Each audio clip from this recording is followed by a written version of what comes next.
A delicate tangle of arms and legs unfolds from the reeds, limb by limb, to then just stand there, moving its scythe-like arms in ghostly silence.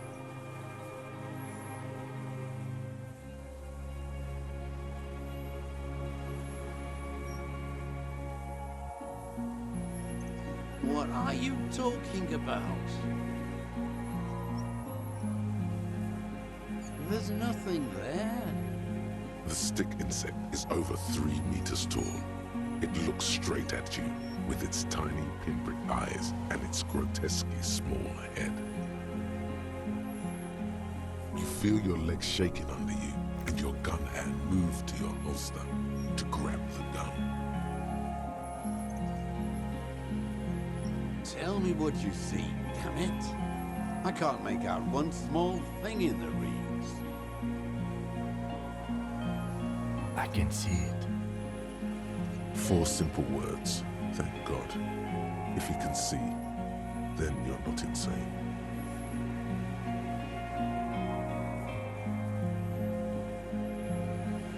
But that means it's really there, spinning slowly, in absolute silence, its limbs long and slender. Be very, very careful.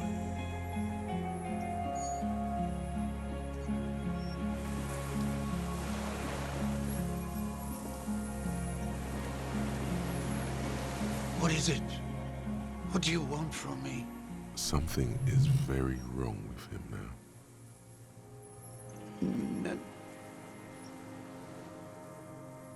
Nothing. There is nothing. Only the reeds for him. The reeds.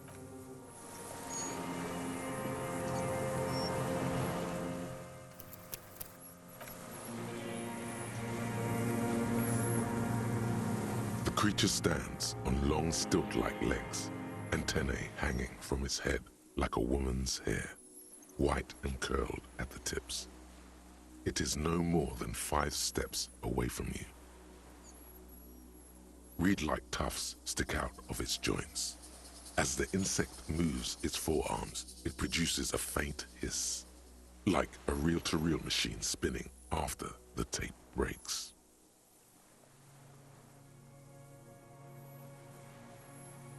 The hiss is different from the strings you heard before. It says something else in a lower pitch.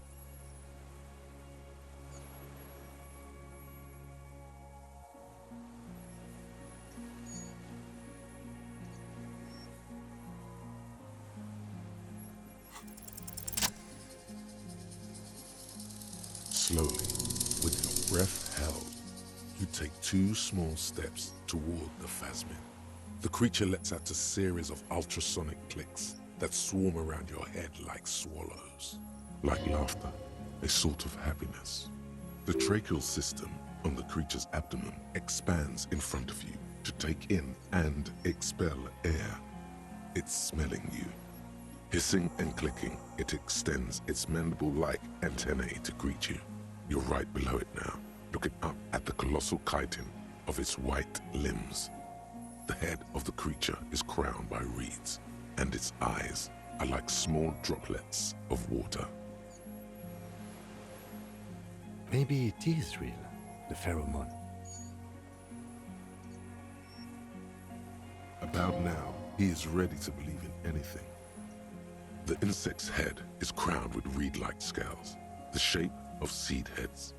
They rustle as the air moves. The ventricles at its abdomen continue expanding like lunglets. Breathing you in, your sour, greasy semiochemicals on the breeze.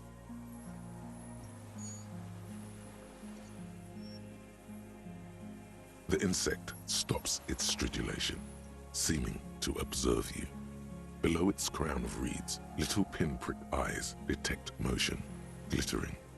The world stands still around you. Suddenly, there is silence. As you do, the invertebrate comes to life, its limbs moving independent of each other, as if each has a mind of its own. They are white, like stalks of porcelain, knitting above you, praying to you.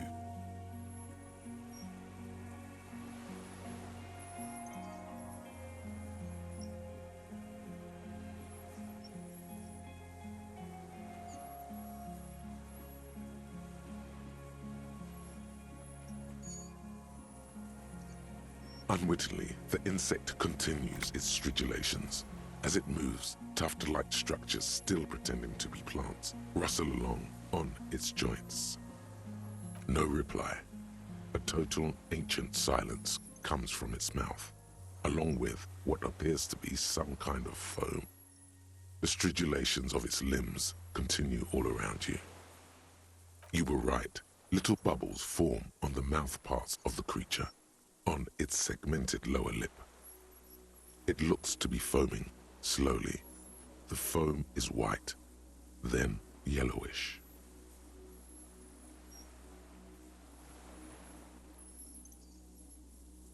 Careful. It may be poisonous. The foam slowly turns a darker shade, like burnt caramel, as the insect moves its mouth parts, masticating. The little bubbles begin to burst, one by one. I exist.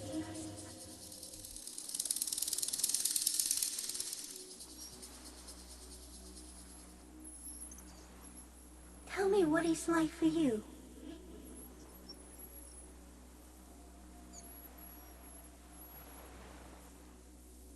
Yes, holy is the Lord of hosts, and all the earth is filled with his glory.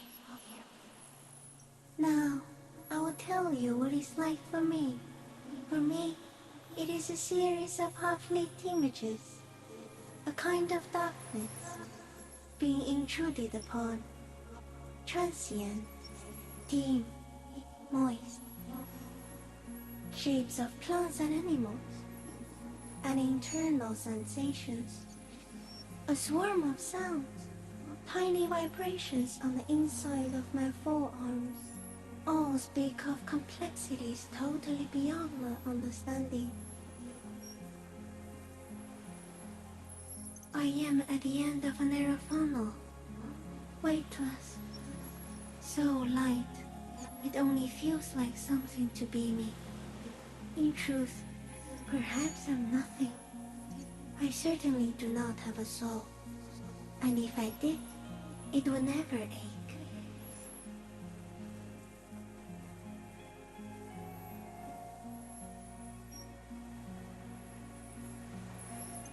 Are you sure? Sometimes, when molting, I will grow a lost limb. One time something went wrong, and a small leg replaced a missing antenna. The leg tried to move around independently, making it hard to walk.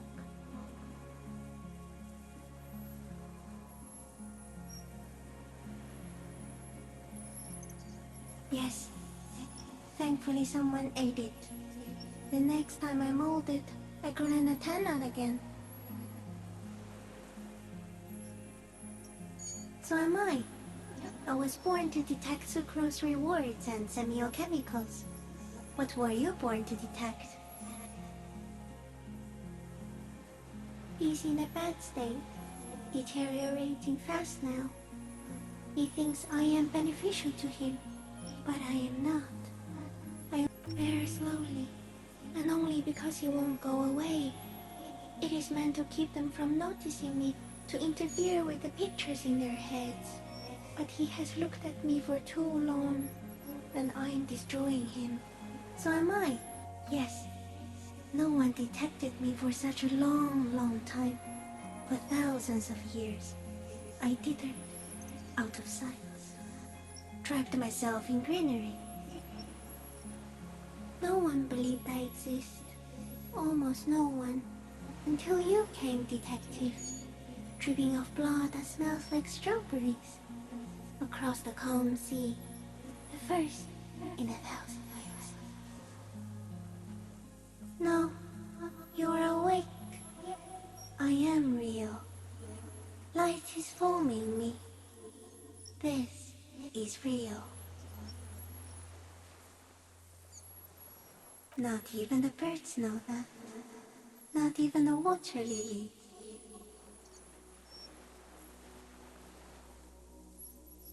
I think we should eat it. If it's a leaf, you can put it in your mouth. Or read. Yum yum. Wait, so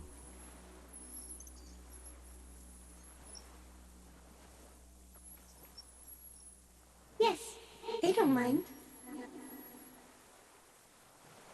Yes, I once cloned myself and ate the little ones. It was winter, and I woke up at the wrong time. It was an accident. I am an unknown species of the order Phantasmodia, endemic to the Insulandian Insula. For the last 350 years, I have hidden in plain sight, masquerading as the reeds, molding, cloning myself, unfolding at night to play with trash bins and boys. No one unnoticed by the first settlers and the land surveyors of the suzerain. Also, by the soldiers of the revolution and the officials of the occupation. Even the Samanese islanders who came here first, but did not stay, have not seen me. I have stayed hidden through 4 forms of government and 2 scientific revolutions, until I was accidentally discovered by a detective of the citizen militia in Revershaw, district of Martinez, March 51.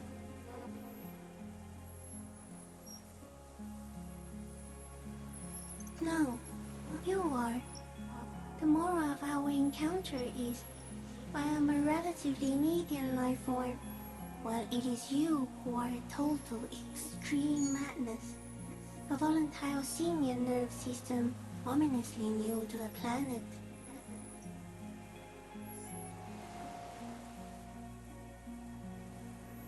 The Pale too came with you. No one remembers it before you. The Nidarians do not. The radially symmetrics do not. There is an almost unanimous agreement between the birds and the plants that you are going to destroy us all. It is a nervous shadow cast into the world by you, eating away at reality. A great, unnatural territory.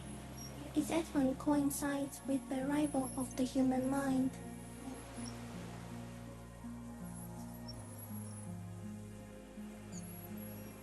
You're a violent and irrepressible miracle. The vacuum of cosmos and the stars burning in it are afraid of you. Give me enough time, you will wipe us all out and replace us with nothing. Just by accident.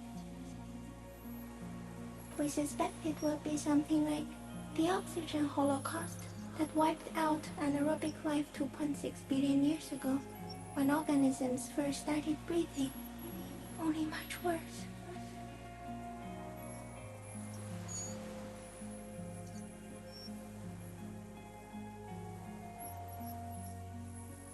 instead of air, you exhale thoughts. There are no trees that eat thoughts. Everything your eyes touch goes back there, behind the nose mirror. What if you blink? Are we still here? Please don't blink. What if he misplaces us all one day, or just forget?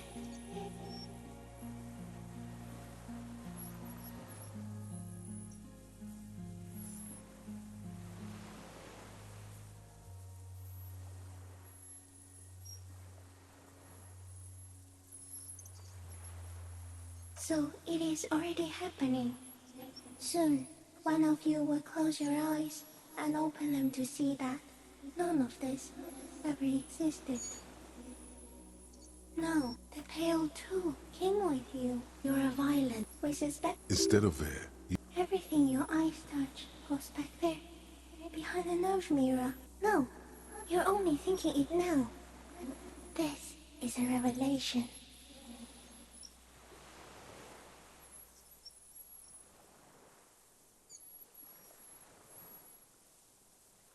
Please be. Or one day, one of you will close your eyes and sigh, and open them to see that none of this ever existed.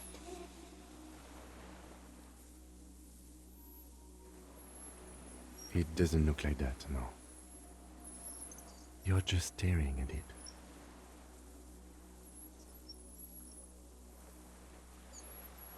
Okay. Is it somehow related to the case?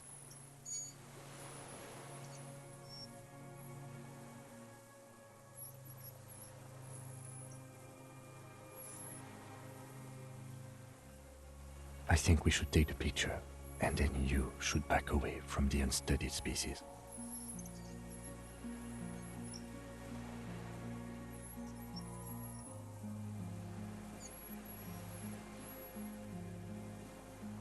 No, there is one more.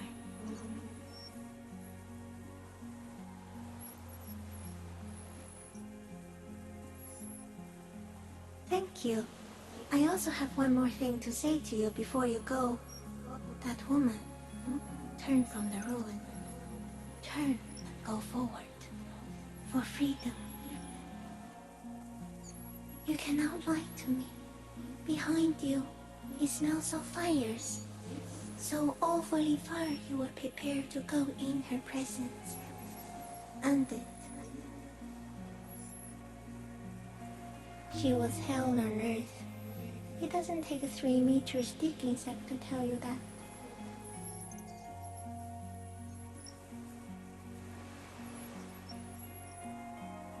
Okay. There is no change in the insect's motion while it's being aimed by the camera. In 3. If it moves, you jump back. I'll shoot. Here we go. 3, 2, 1. The shrill flash of the camera cuts the air like the blade of a sword. The phasmid freezes in its bright light. Head turned toward the lieutenant, hypnotized by the flash. It stands frozen before you.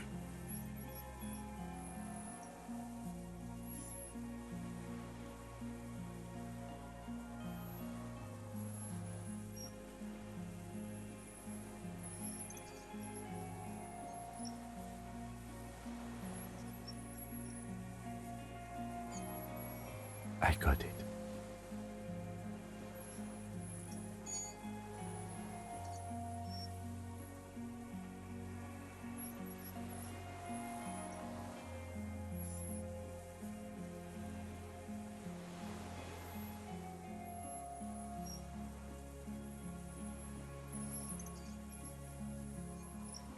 The antennae hang from a great height.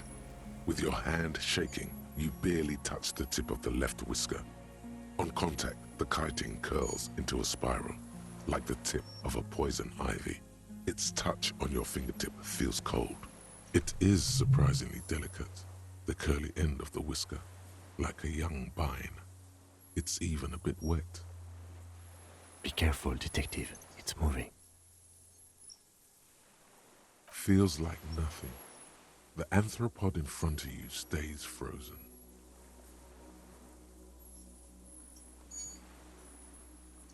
The limb before you is incredibly light, like eggshell. It's much lighter than a reed. You feel a soft push could tip the creature over. Its hollow exoskeleton collapsing. Warning!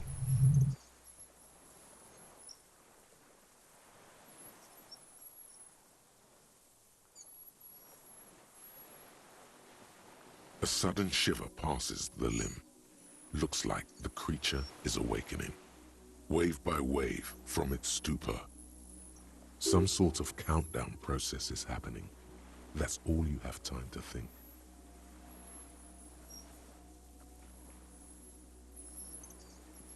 It tastes like sugar, very faint. The arthropod towers above you, tufts of reeds pointing from limb and head alike. Odorless, mostly comprised of water. Another shudder pulses through the creature's limbs. It jolts back to life, like a record continuing where it left off. in a swaying, praying motion. Even the small black pearls of its eyes do not stray from you.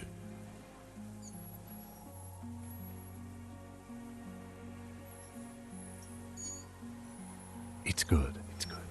Don't worry, we got it. The arthropod towers above you, just like in the picture, oblivious to your chattering, the ventricles on its abdomen slowly expanding. Vestigial wings like barely visible gossamer hanging from the inside of its slender joints.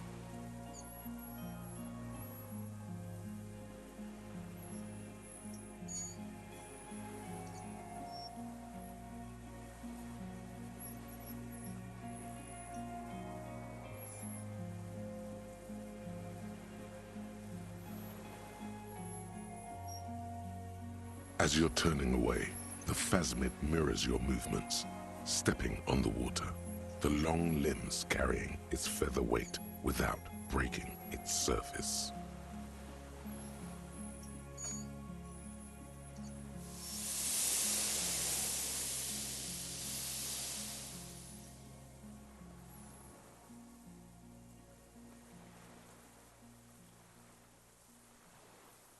And just like that, it's gone, skating away across the sea's calm mirror like a skipping stone. And something under it, in the place it stood, bobbing there among the reeds. It's gone.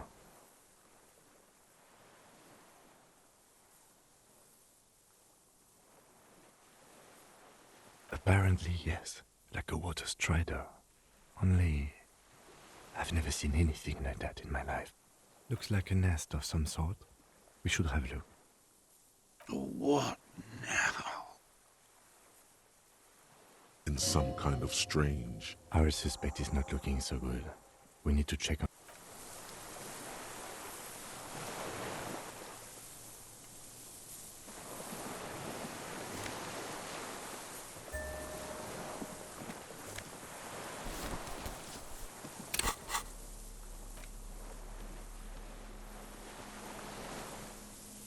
this passport, issued by the Sovereign Republic of Oranje, is issued to a black-haired woman called... Classia's hidden documents from the MT boy. It's Clausia, with short black hair and glasses. She looks boyish, younger somehow. Maybe our man, Mr. Dross, took it from Classia's, or whatever her name was. Hiding place, or...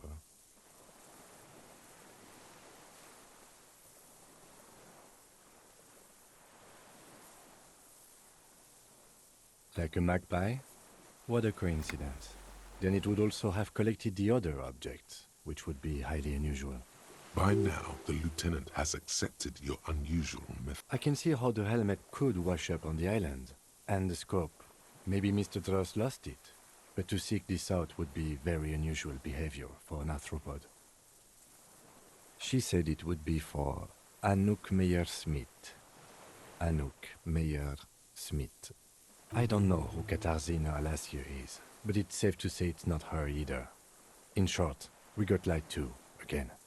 In a way, she's still lying to us. I don't know, but it's not Katarzyna Alasia, or Clasia, or Anouk Meyer-Smith. Perhaps it's better that we didn't arrest her. Who knows what hell she'd be raising in my district by now.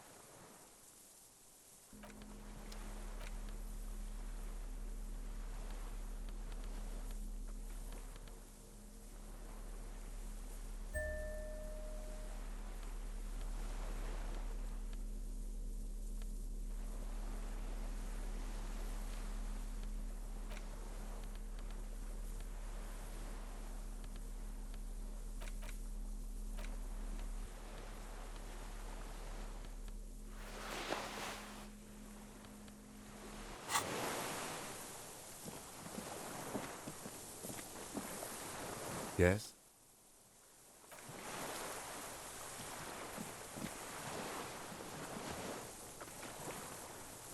What is it? What do you want from me? I can't go. See. Mr. Dross? The man does not respond. He keeps staring, black eyes glazed over and bulging from their sockets. his gap-toothed mouth shaking. The plastic cape feels coarse. A light shiver passes the man. Other than that, no reaction. He feels small and frail. He's going into some kind of psychomotor immobility. The good news is, this solves our transportation problem, doesn't it, Mr. Dross? The trembling mouth appears to sigh.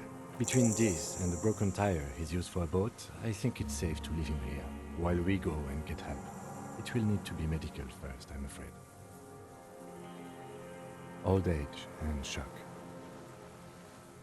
Yes, the arrest and the appearance of the Phasmid, the combined stress. But you think it's something more than that, don't you? There's much more. Remember what it said when it spoke? Quite a few things about that health check you did on him make sense now.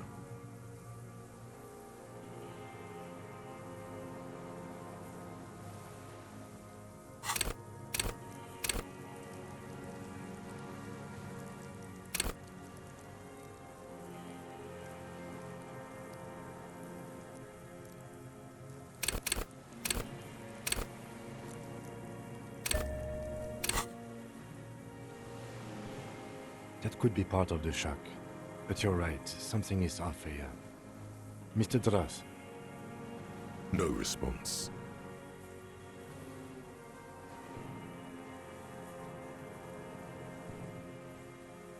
then how did we see it? Oh, you mean, whatever does this, does it over time? Teenagers, kids, drunks, sightings are brief, and hence not credible. But anyone who spends a long time with it. Mr. Dross, have you ever seen a stick insect pretending to be the reeds? The doctors will have to look at this. I hope your station has better medical personnel than 57. This is a little advanced for a nurse. He was energetic and articulate. After all these years alone, with little hygiene or medication, I would expect worse. It does not seem to be animated now it's left. Honestly, I'm ready to believe anything at this point. I mean, why not? It's 3 meters tall. You mean pheromonum?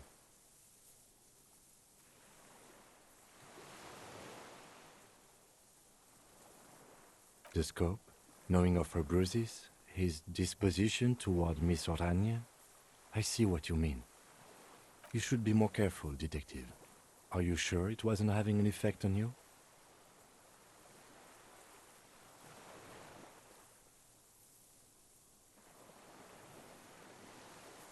A valid hunch. Long-term exposure to something like that could be neurodegenerative. Also, please be careful when approaching unknown species in the future, detective.